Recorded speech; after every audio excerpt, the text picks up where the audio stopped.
Parang first time yata matikman ni Charlie and Chino itong tuyo. Last time na nagpunta kami sa grocery is nakita ko tong upo. Actually, ang tawag nila dito is dudi or bottle gourd. Anyway, today magluluto ako ng bulanglang na upo. Ito na yata yung isa sa pinakamadaling lutuin. Sa pagbabalat lang talaga ako lagi hindi sanay. Pero okay lang yan, mapaperfect din natin yan. Madaming pwedeng gawing luto sa upo, pero yung kinikrave ko talaga today is bulanglang. Gustong gusto ko kasi yung sabaw, lalo na pag mainit na mainit pa. And diba, super dali lang itong lutuin. Kailangan mo lang siyang i-boil lahat. Sayang nga at wala akong sitaw dito. Nilagyan ko lang to ng iba't ibang pampalasa. And binoil ko nga to kasama ng sibuyas tsaka ng luya. Nantay ko lang din kumulo hanggang lumambot yung mismong upo. And habang niluluto ko nga to, halos maubos na yung sabaw. Gustong gusto ko kasi talagang humihigop ng mainit na sabaw, lalo na kapag kumukulo pa. Habang inaantay ko nga din pala tong lumambot, pumunta muna ako dito sa garden. Kailangan ko na kasing linisin itong aming hammock. Medyo nadumihan na kasi nga nag-uulan nung nakaraan. Inayos ko na din itong aming plants. Ayan yung pagkain ng mga alaga namin. Itong dalawang batang to, ang dami-dami naming apple, pero nag-share sila dun sa isa. Medyo makulimlim nga pala ulit ngayon dito sa UK. So tamang-tama nga itong bulanglang. Tapos papartneran ko nitong tuyo. Diba matapang sa loob ng bahay nagluto ng dried fish. Buong bahay na naman mangangamoy ng tuyo. At tingnan natin kung meron bang magrereklamo dito habang nagluluto ako. Ilang piraso na lang to kasi actually free lang to dun sa binili ko mga dried fish. Bumili kasi ako ng mga danggit and pusit nung nakaraan. At ayan nga, maya-maya lang may nagrereklamo na ditong bata. Naamoy na itong tuyo. Mom, what is that?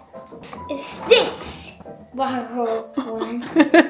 Inamoy pa nga yung kakambal niya na pagbintangan pa. Namiss ko din talagang kumain ng tuyo. Before yung nabibili ko is yung mga nasa jar na. Pero iba kasi yung lasa kapag ganitong prinito mo mismo. Kahit medyo maamoy, talaga namang masarap kapag fresh na prito. Ito nga at ipaamoy din natin sa mga kapitbahay. Mukhang mapapadami na naman ang kain ko nito. Ito na nga din yung aking dinner. Nauna nang kumain si Charlie and Chino. And ako hindi pa ako kumain kasi nga ito yung kinikrave ko. And namiss ko din talaga yung ganitong ulam. Masarap din sana to sa sardinas. So sana next time, meron pa ulit ako makitang upo. Tsempuhan kasi yung mga ganitong gulay dun sa shop malapit sa amin. Madalas kasi kapag napunta kami is wala na or kaya naman luma na yung mga gulay. Actually, meron din silang ampalaya tsaka yung okra. So medyo nagbablock na nga yung kulay. Kaya ito na lang muna yung kinuha ko. Anyway, ito nga ang sarap na naman ng kain ko today. More rice na naman dahil ayan, gutom na gutom ang first son. May batang lumapit dito and gusto daw niyang itry. Sa mga ganitong pagkain, hinahayaan namin silang mag-try kapag gusto nila. Pero syempre, walang sapilitan. Kagaya sa kanilang daddy. So, naglagay ako ng sabaw dun sa kanin, tapos konting tuyo. Medyo natahimik siya, so siguro nilalasahan niya. And tinanong ko siya kung nagustuhan ba niya, and ayan, thumbs up naman daw. Next ko namang pinatry yung tuyo dito kay Chino. Itong si Chino, mas mapili siya sa pagkain. Si Charlie kasi talaga yung madalas nakatry ng Filipino food. Pero in fairness, kinain niya naman. Do, tingnan mo, hindi alam kung ano yung ire-react niya. Hanggang sa parehas sila, gusto pa daw nila, pero yung sabaw na lang. Parang hindi nila nagustuhan yung lasa ng tuyo.